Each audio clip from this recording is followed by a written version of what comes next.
guess you can't do live yet. It depends how many people you have on your... I can do live. On YouTube? Yeah. Huh. I actually have enough followers and How many followers do you have? 3K. Really? Yeah. Get out of here. Oh, you shit. want to teach it? No. All right. First, I want you to tell me everything you know or believe, what you feel is fact, and what you believe is poppycock. Then, since you said you've watched some of my videos, I want you to tell me what you absorbed from what I said. Oh, God. That's a bad question. Then I'll show you my view of the system. And then I like your honest, truthful questions. Okay. Can you skip number 2? Because I don't remember anything. Okay? So tell me everything you know, believe, feel about any of the structure. Well, it definitely isn't a tomb. It's definitely older than the Egyptians. And it's definitely... Am I on live right now? We are recording. Oh. And it's definitely, probably, most likely a power plant. I didn't want to believe it was in any way a power plant, but honestly, it does definitely utilize it. So, you remember nothing about what I said, felt? A little bit.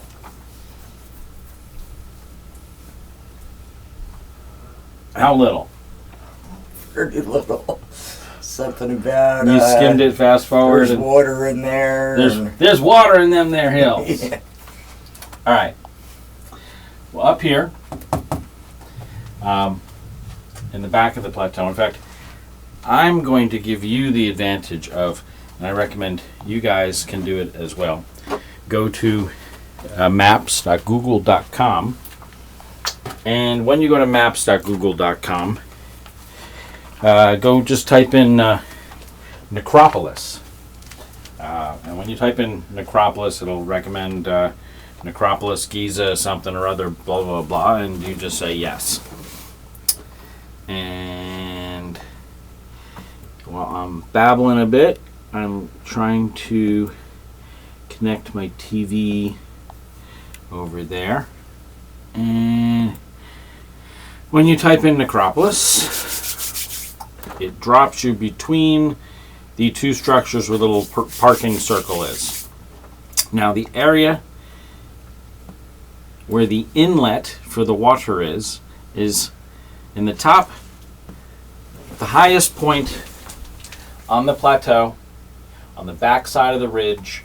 There are areas they call N1, N2, and N3. Now you can't really get a good look at them from the Giza thing, and when you click on the tomb of the birds, it doesn't even show you anything because, I don't know, they just don't try to really help you look at anything. However, there's a gentleman, we can look at his videos later, called Jeff, Land of Chem.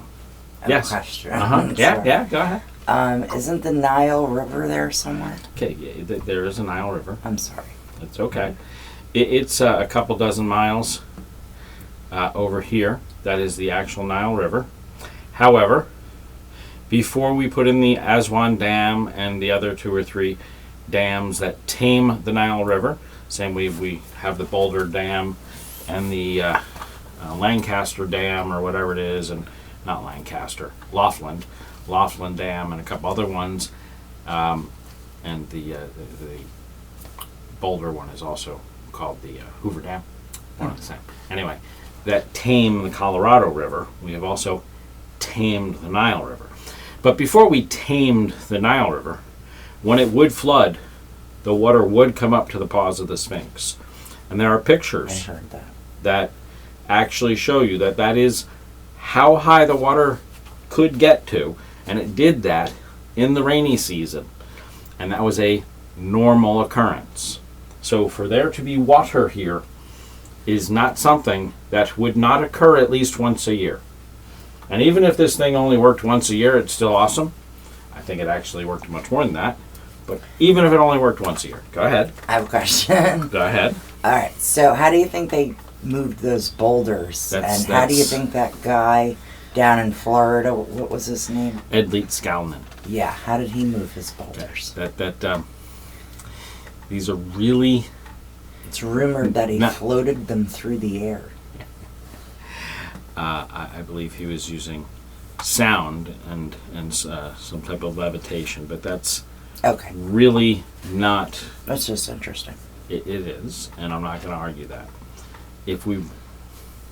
I don't want to pollute Yeah, go ahead. what I'm saying by saying something that somebody feels is poppycock, because what I would be saying would be a guess, Right. and I'm trying to work with facts. Okay.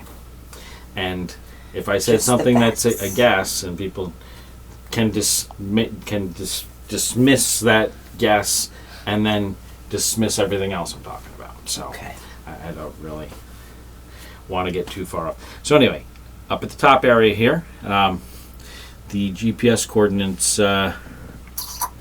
They don't. They're not nice enough to tell you. They used to give you the GPS coordinates, but they don't seem to do that. Nope. Come on. It's never doing it when I want it to.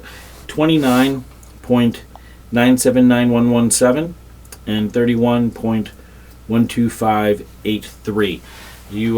If you do a pin drop up there, you'll see a black rectangular shape, and if you come around to, and you can see it on that screen if you don't see it on mine, since you got right there, you see that nice big open area right there. Okay, and then there's another one over here at the same elevation, a little bit around the side, that's N2, and then there's another one a little bit further down, I think it's either there or up here, again at the same elevation, and that's N3.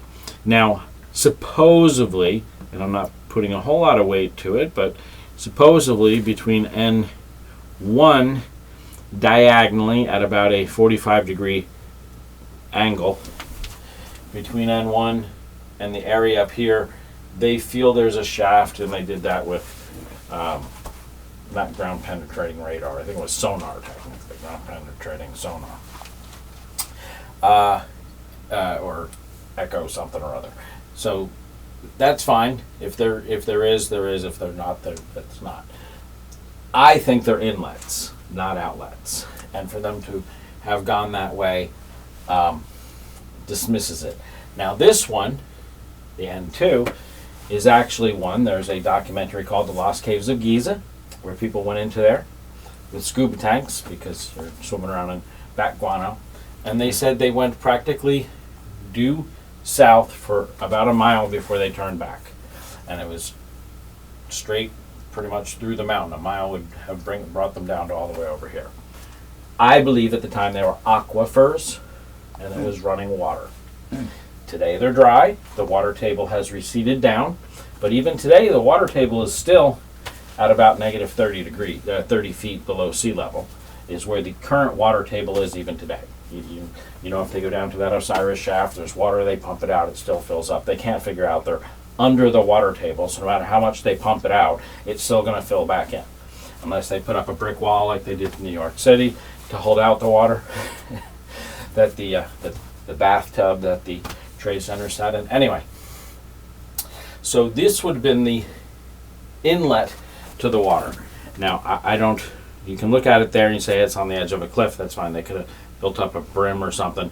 Whatever it is, that's the inlet to the water. Now, the inlet to the water is actually at about 82 feet in elevation above sea level. Now, that's very important because water runs downhill. So at no point will water, in its water form, go above that, because everything is pools of water. So the water, when it runs down the system, I told you it's now what you may or may not know, this is the high elevation. This down here is about 20 feet in elevation, and the plateau itself runs downhill. It actually runs down kind of this direction. So this is lower in elevation than this, is lower in elevation than that. This, its foot is about 60 feet above ground level. This is 65. This is about 70. Said the water comes in at about 82. This particular area here is about 80 feet above elevation. which tells me that the areas where those mastaba things are, whether they did it the same way the Romans did it with an aqueduct, or they built up a big sand barrier and had a lake, I don't really care. But the water, which was present up here at 82 feet, is entered into the system up here at 80 feet, and it probably was in some sort of a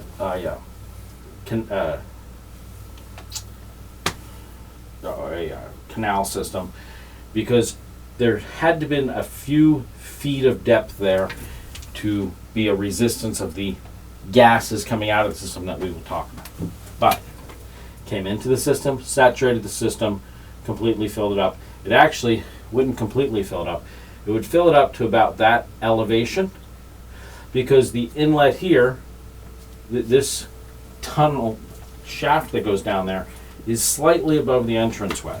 And that is because the waters outside the system, when they're working, actually are going to isolate what's inside the system from nature on the outside of the system, but we'll get past that.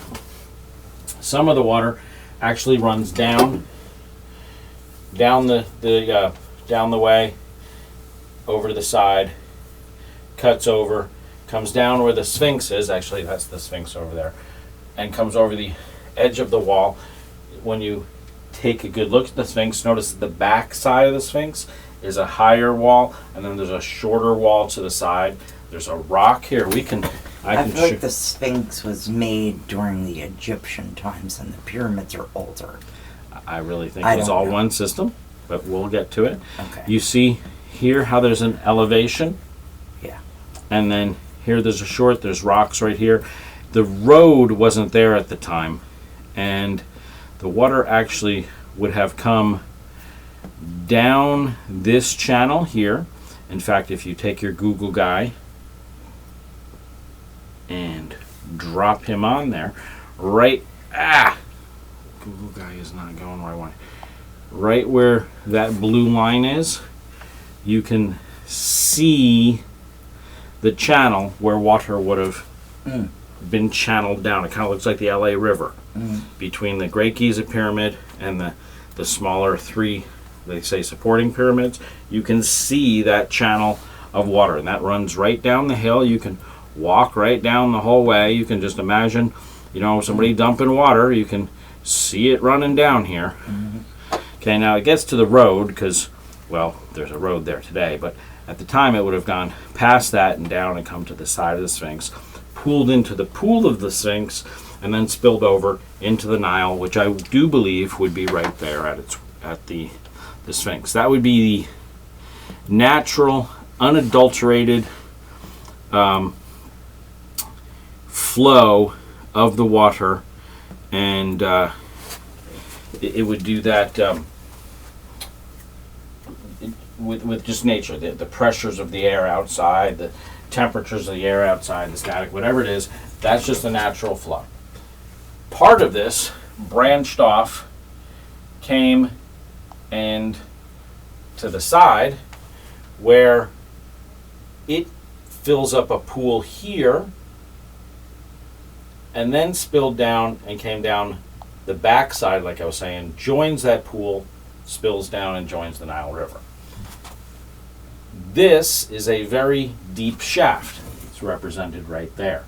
It's not super deep, but it's deep enough so it goes down to about the same elevation as here, but not as low as the ground that's in there.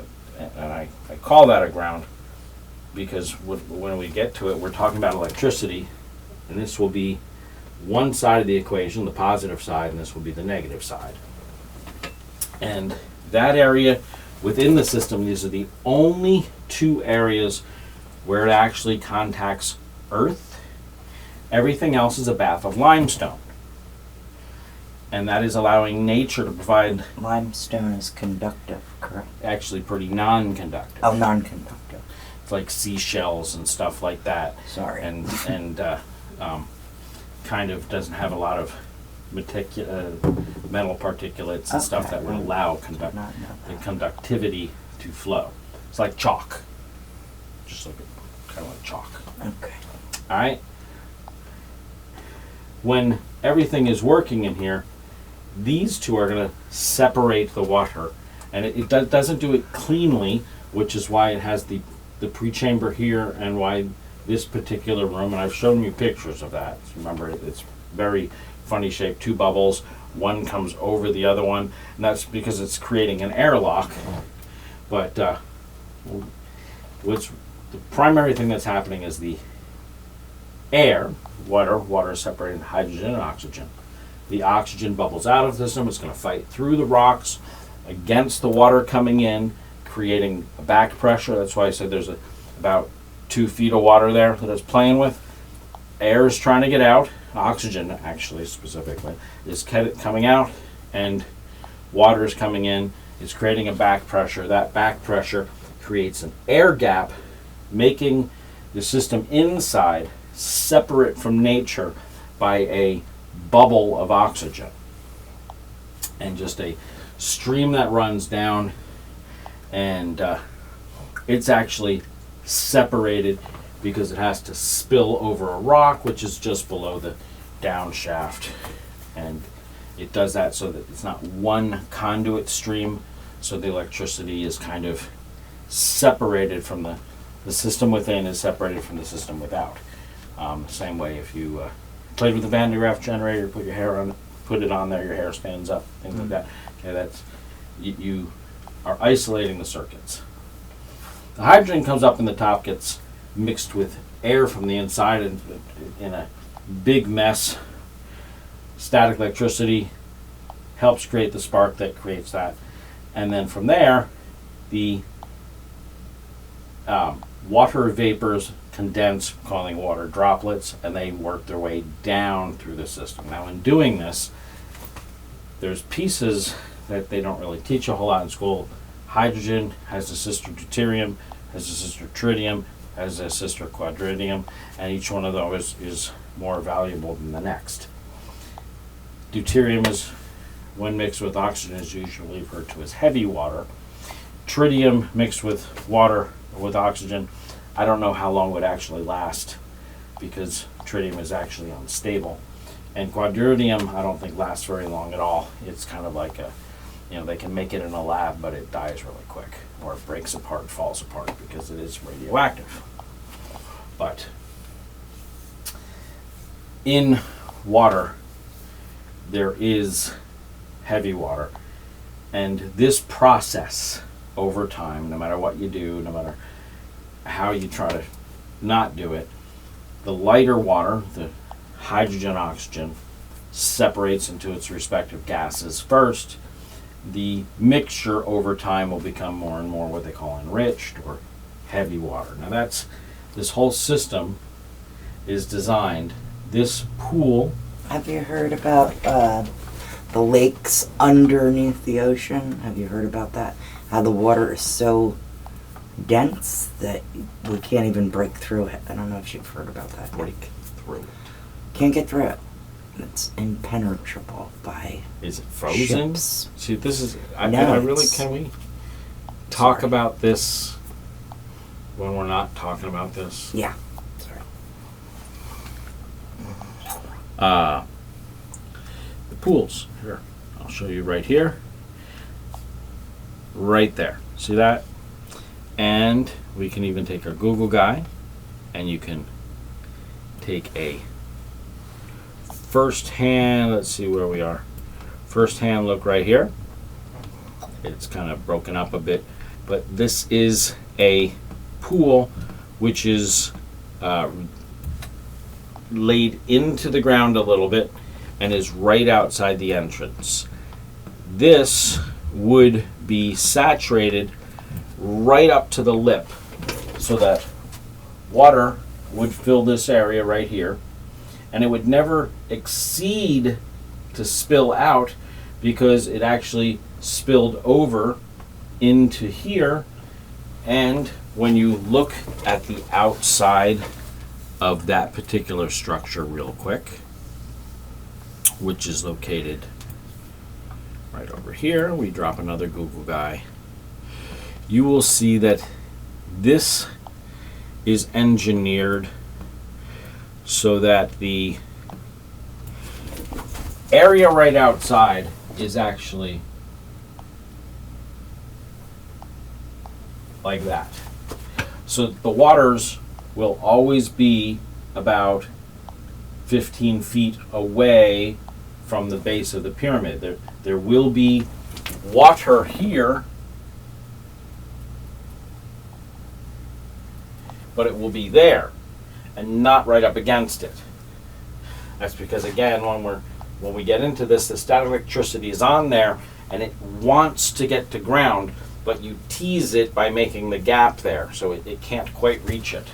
That helps quarantine the static to the system. Now, this is constantly filling in.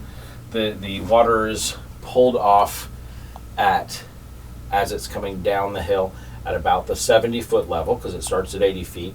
At about the 70-foot level, it's diverted to come over to here to fill that pool, and then spill into, actually it spills into here, and it spills into there through, when you look here, there are openings. I don't know if this will let me zoom in far enough. No, it kind of won't. But you can see an opening right there and right there, and you see how they're about 10, they're about 8-10 feet above ground level. That's so the water, when it comes in, just like I was saying, how it spilled into the area of the Sphinxy dude, and how it does the same thing over there, that keeps each zone isolated to the best it can. It's using nature, but it keeps it separated by this water. When it goes to there, any static electricity in the system can't jump out. Okay. The water can be added, but the static electricity has nowhere to go. It's stuck in the system because we control this whole area. It's our playground. It's our science experiment. Now from here, the waters flow over and comes down, and you can again look at photographs from elevation. You can see on this side of the structure there's another, this is where the Osiris shaft is, and this is actually raised in elevation. So the water's on one side and the water's on the other. They don't actually mix. They don't come together. It doesn't run down the center here. You can walk it with the little Google guy. You will see that the waters here will pool, and then when you look at it, you'll see that they pool and spill over and pool and spill over and pool, and then they join that, come over and spill into there. And again, when they spill into here, they drop again another 6-8 feet, separating this system from the waters that return to the Nile. The waterfall that comes down here kind of separates this from that, but it still flows out. The one side is going to be one polarity, and the other side is going to be the other. This is a fake ground, like I was saying. This, the one that's Osiris shaft, it goes 90 feet down into the ground. It starts up here at an elevation of about 40 feet above sea level, because it's lower than this because of the way I told you the plane kind of comes down this way and this way. So even though it's at here, this is a kind of a steep incline for a little while. And this is the true ground of the whole system. This is the only point in the entire system that still to this very day goes down to the true water table. Maybe they were ionizing the water to make it drinkable. That sounds like an interesting way to go, but just an opinion. Sorry, not to interrupt. Go ahead. Sorry. The system speaks for itself, honestly, if you follow it. I'm not making any part of it up. We can zoom in and see. What exactly did the system do then? Well, like I said, they're keeping, what I didn't get into in particular here, but I have in the past, is the surface of this structure, the Great Giza Pyramid. See how it has waves to the measurements?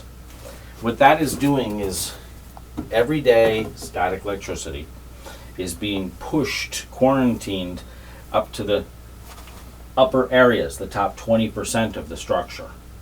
It is kept from spilling out into the ether by not having a top. That wooden antenna that we have on there today, which is allowing the buildup of static electricity to vent off because it's annoying, would actually be retained and utilized. It is that static electricity that allows the spark, which starts the whole system of burning the air, which is 21% oxygen, and the hydrogen, which is going to be pure hydrogen coming out of the system, together to create the water that runs down through the system, and in doing so plays like a pachinko ball game where the heavy water is quarantined, the light water flushes out through the system, and it goes around and round and round. That heavy water is quarantined in the system, and then from there played within the system under a pressure gap where the pool of water here is creating a one pressure gap, and the natural water on the outside, actually this little triangle here is the one, see in my videos I go over, you can actually go into that structure, and you can, that is the downside of it, where they're playing with the pressures between all the way up here and down here to lock that heavy water and the respective gases that are at play within the system.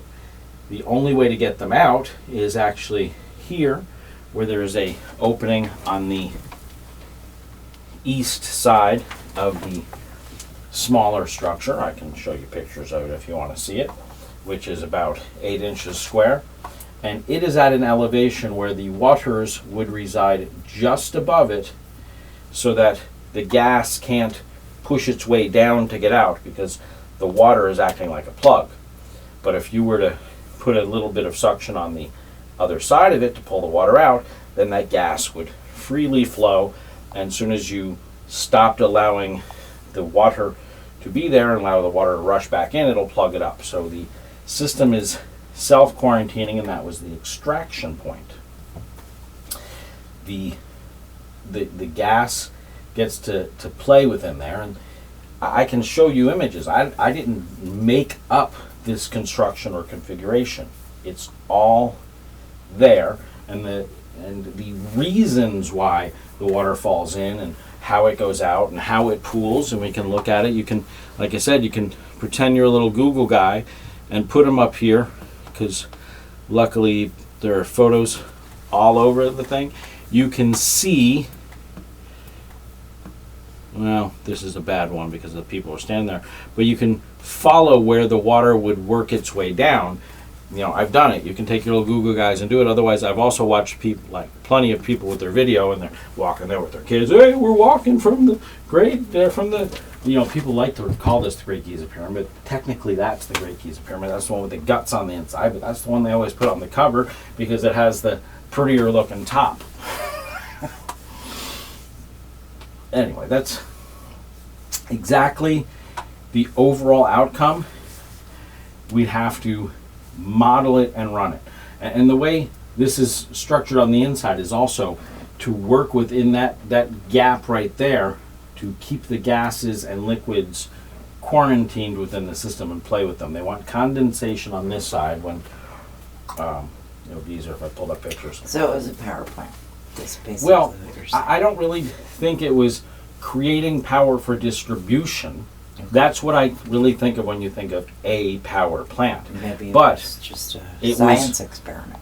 It is a really nice science experiment. Yeah. If nothing else, they show how they mastered the knowledge of how the pressures of stuff works. And really the biggest thing is breaking the water using nature. And part of the way they do that, I believe, is within this structure, there is an opening somewhere over here, and then there's an opening over here. And I believe they are taking the waters, which are separately polarized because they're around the structures, and they're bringing it in, piping it through the other side of the Giza Pyramid, where over here, let me actually show you an image. Let's drop the guy right here and hope we get a good picture. Come on, down a little. Why are you not going down? What's wrong with an old-fashioned mouse? Right there. See that spot right there? Mm-hmm. That's at the same elevation on this side of the structure. And I believe that water is actually brought down and somehow brought near this particular antenna so that the electricity is pulled in one direction. And as long as it's you either pull or push it in one direction, you have the flow of electrons.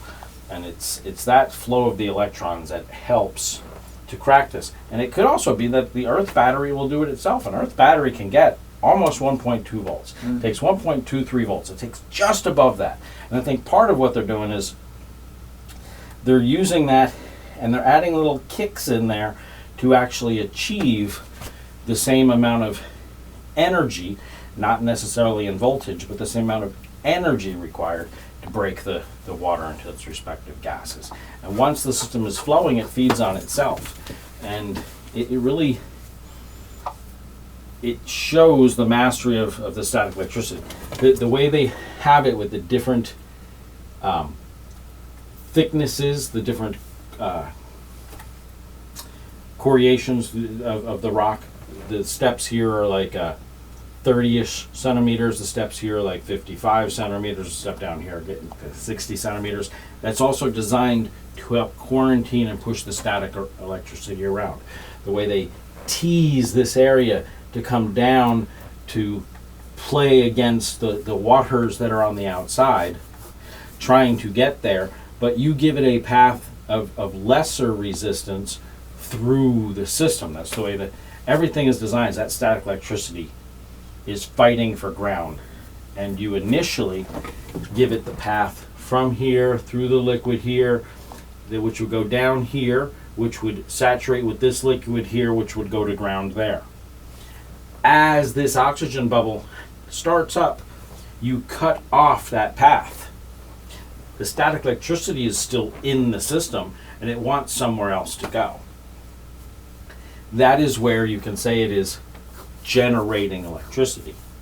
But I really think it's utilizing it within the system to break the water. And or it's creating an element, or a compound technically, that has that little extra bit of static electricity within it, so that when the static electricity or that compound is allowed to relax, it'll release it.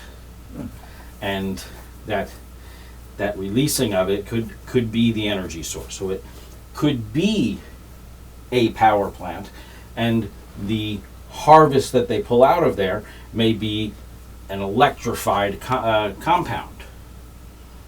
I don't know exactly what the end result is until we actually get a model functioning. But I can see the internal workings. I don't have to be blind to see ionized drinking water. I don't know well, why. I think it's way more than just drinking I water. have to go to the bathroom. Okay, you go to the bathroom? Thank you. We'll call that a day.